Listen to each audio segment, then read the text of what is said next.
ជីវិតកូនថ្លៃកូនត្រូវតែរស់បន្តកូនអើយម៉ែចង់ប្រាប់កូនថាជីវិតរបស់កូនគឺពិតជាមានតម្លៃខ្លាំងណាស់សម្រាប់ម៉ែដូច្នេះមុននឹងកូនគិតចង់ធ្វើបាបខ្លួនឯងកូនត្រូវគិតដល់បេះដូងរបស់ម៉ែផងព្រោះកូនគឺជាបេះដូងនិងជាថ្លើមប្រមាត់របស់ម៉ែបើកូនមានរឿងអ្វីកូនត្រូវគិតមើលថា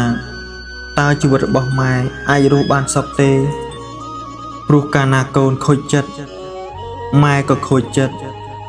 កូនឈឺម៉ែក៏ឈឺមិនខុសពីកូនឡើយនៅពេលដែលកូនមានបញ្ហាអ្វីមួយនៅក្នុងជីវិតមនុស្សដែលកូនត្រូវគិតមុនគេគឺម៉ែកូនអាចនិយាយប្រាប់ម៉ែបាន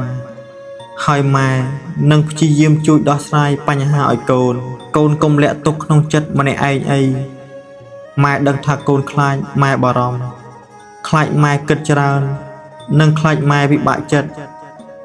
តែបើសិនជាកូនមិនប្រាប់ឲ្យម៉ែបានដឹងទេកូនលាក់ទុកសំងំក្នុងចិត្តកូនលាក់ទុកសំងំឈឺចាប់តែម្នាក់ឯង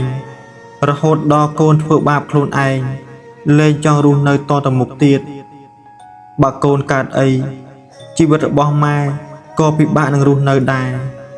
មនុស្សដែលកូនស្រឡាញ់គេក្បត់កូនគេមិនស្មោះជាមួយនឹងកូន